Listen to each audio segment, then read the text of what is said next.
जिनकी गिनती है, जो दंगा कर सकते हैं, जो जिहाद फैला सकते हैं, जो देश को तोड़ सकते हैं, जो रेलों में आग लगा सकते हैं, जो बीमारी को फैला सकते हैं, जो चौराहे चौराहे सड़कें सड़कें रोक करके देश की मजबूत सरकारों को कमजोर कर सकते हैं, हिला सकते हैं, डिगा सकते हैं, झुका सकते हैं, सरकार उनकी बात सुनती है। वो ऊधम सिंह के परिवार के किसी एक वंशज को ड्राइवर की नौकरी नहीं दे पाती है। इसलिए अफसोस है, जब वो नौकरी मांग रहा था, ये तो मैं सरकारों से गुस्सा है। अरे समाज में करोड़ों ऐसे लोग हैं, हजारों बड़े बड़े धनाढ्य हैं भाई। अगर किसी के अंदर इतनी भी ज़र्फ था उसमें कि सरकार एक नौकरी नहीं दे पा रही, एक ड्राइवर की नौकरी नहीं दे पा रही, करोड़ों गद्दारों को, डकैतों को, लुटेरों को, जो कल तक चंबल में डकैत थे, वो आज पार्लियामेंट में भी पहुंच जाते हैं। उनके बच्चे अपना बर्थडे हवाई जहाज में मनाते हैं, बाप दादे जेल में हैं। क्या भारत है ये? और ऊधम सिंह के परिवार का कोई वारिस उसे कोई नौकरी 5,000 की नहीं दे पाया। हम बहुत बड़ी बड़ी बातें करते हैं, हमारे समाज में भी बहुत सारे पाखंडी लोग हैं। इतनी बड़ी बड़ी फैक्ट्रियां, इतना बड़ा बड़ा संसार चलाने, सब कुछ सरकार पे भी मैं छोड़ दूं तो मैं कभी कभी मानता हूं कि सरकार के लोगों तक, कान में तक पहुंचाने के लिए जो लोग हैं वो दलाल सरकार के लोगों को भी सही बात नहीं बताते हैं। ये सरकार का काम नहीं है कि राजपथ पे कौन घूम रहा है। क्या ये डिपार्टमेंट बनता और ऐसे तमाम सारे लोगों को स्थापित किया जाता ताकि वो 2 वक्त की रोटी इज्जत से खा पाते, लेकिन ऐसा नहीं हुआ। लेकिन हमारे आम समाज में भी बहुत सारे लोग होंगे जो एक छोटी सी नौकरी ये सोच के दे देते कि भाई ये हम ऊधम सिंह के परिवारों को दे रहे हैं, इसलिए वो काम कितना जानता है कितना नहीं जानता, एक मैसेज जाता, समाज की भी चुप्पी रही। ऊधम सिंह के उस परिवार के लड़के ने आत्महत्या कर ली। यह खबर नहीं बनी। आत्महत्या आत्महत्या है। मुंबई में आत्महत्या होने वाली खबर इस देश के राष्ट्र की आत्मा झकझोर देती है। दुनिया में चारों तरफ उसकी चर्चा होती है, उसके बारे में बहुत सवाल उठाए जाते हैं। लेकिन मेरा अफसोस सिर्फ यह नहीं है कि उसने आत्महत्या की।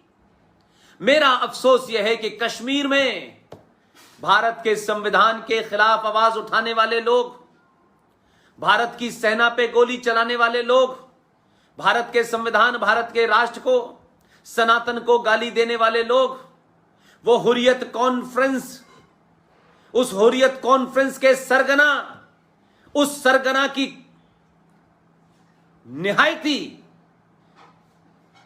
निहायती जिसे कह सकते हैं आप, शर्मनाक, उस हुर्रियत कॉन्फ्रेंस के हिंदुस्तान का गद्दार, देश का गद्दार, संविधान का गद्दार, उस गिलानी के परिवार के लड़के को 1 लाख रुपए की नौकरी जम्मू कश्मीर की सरकार देती है और किसी को प्रॉब्लम नहीं होती।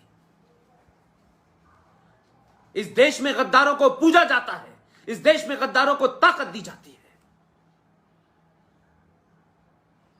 इसलिए देश में गद्दार और चाटुकार और दलाल और बौने पैदा होते हैं। हमने 70 साल में जो निजाम खड़ा किया है उसमें भगत सिंह पैदा नहीं होगा, उसमें ऊधम सिंह, भाई परमानंद, लाला लाजपत राय पैदा नहीं होंगे, बिल्कुल नहीं होंगे। हम नहीं डिजर्व करते ऐसे लोगों के लिए। हम मूसा दुजाना को पैदा करते हैं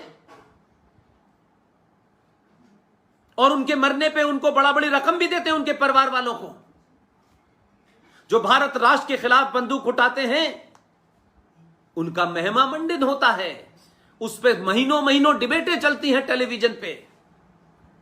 हम बहुत सेलेक्टिव हैं, हम बहुत हिपोक्रेट, मुनाफकत और मक्कार हैं। दुख बात इस बात का नहीं है कि ऊधम सिंह के परिवार को आपने एक 5,000 की नौकरी नहीं दी। जो खुलेआम हाफिज सईद के साथ जाके लाहौर में बैठते हैं, जिनका किरदार पूरी दुनिया को पिछले सालों से पता है, आप उनके बच्चों को भारत सरकार के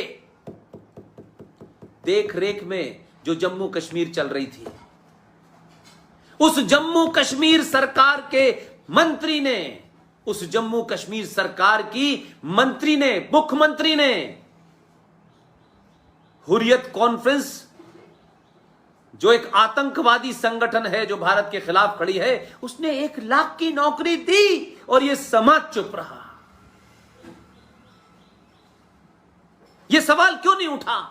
ये जम्मू कश्मीर की विधानसभा में इसके ऊपर हंगामा क्यों नहीं हुआ? इस पे जम्मू कश्मीर की विधानसभा क्यों नहीं हुई? लोकसभा में जो बड़े बड़े लोग बैठे हुए थे, उन्होंने इस पे हंगामा क्यों नहीं किया? एक बार तो ऊधम सिंह की वो कहानी सुनाते जो जनपद से चंद किलोमीटर भी नहीं है, चंद कदमों के फासले पे हिंदुस्तान की सबसे बड़ी पंचायत है। उस पंचायत में तरह तरह की विचारधारा के लोग हैं। एक किसी ने नाम लिया हो कि ऊधम सिंह इस दिल्ली में चंद कदमों के दूर 5,000 की नौकरी मांगते मांगते उसको मजबूर होकर आत्महत्या करनी पड़ गई।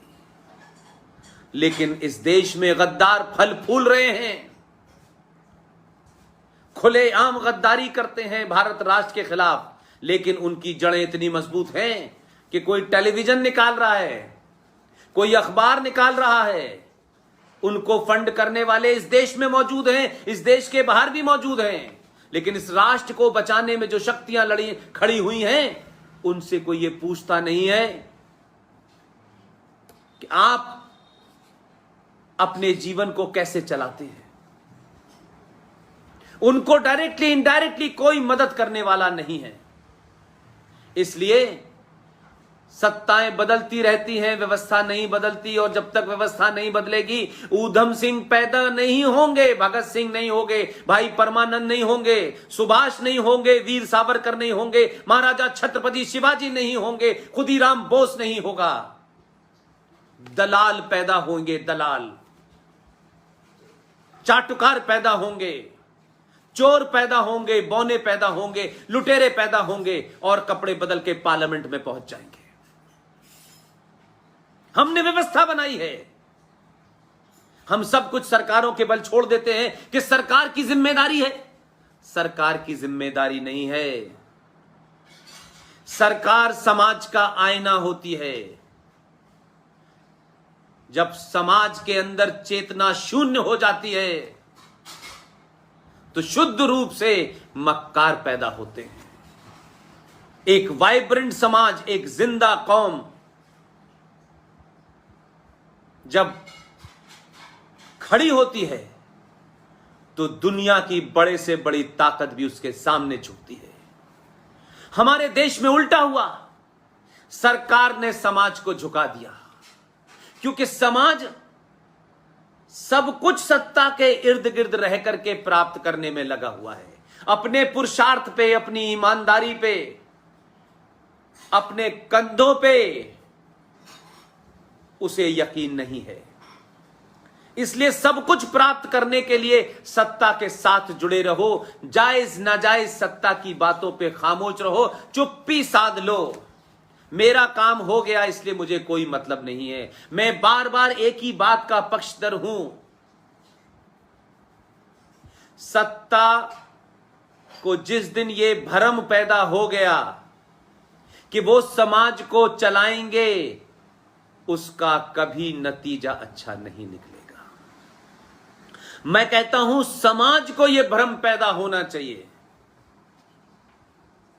राष्ट्र की मेजॉरिटी को यह भ्रम पैदा होना चाहिए कि हम जिसको चाहेंगे उसको सत्ता पे बिठाएंगे, हम जिसको चाहेंगे सत्ता से उतार देंगे। जिस दिन भी समाज और सत्ता के बीच में यह सामंजस्य बन गया कि जिन कारणों से हमने तुम्हें सत्ता पे बिठाया है, हमने अपना घर भरने के लिए नहीं बिठाया है, हमने अपने बेटे बेटी की नौकरी के लिए नहीं बिठाया है, ठेके लेने और देने के लिए नहीं बिठाया है, हमने तुम्हें राष्ट्र को बचाने और राष्ट्र का निर्माण करने के लिए बिठाया है। लिहाजा अगर राष्ट्र का निर्माण सही तरीके से हो, संविधान में जो गलत काम किए गए हैं हो, संसद में जो गलत तरीके से काम किए गए हैं उन्हें ठीक करना हो, कुछ नोटिफिकेशन के माध्यम से इस देश के समाज को बांट दिया हो तो उनको पहले ठीक करिए, बाकी काम होते रहेंगे। 70 साल से इस देश ने नहीं सोचा सत्ता क्या कर रही है। पहली बार इस समाज को एहसास हुआ है कि सत्ता पे बैठने वाले और समाज के बीच में कुछ दूरी कम हुई है। सत्ता पे बैठने वालों को एहसास है कि 70 साल के बाद क्या वजह है। ये वही समाज है, ये वही लोग हैं जो कल तक किसी और को वोट देते थे। जब इनको सच पता चला तो ये समाज जागृत हो गया और उन्होंने सत्ताएं बदली। और मैं यकीन से कहता हूं, जितना मैं घूमता हूं, जितने लोगों से मिलता हूं, कि आज दिल्ली की गद्दी इसलिए नहीं बदली गई है कि कुछ लोगों को, कुछ संगठनों को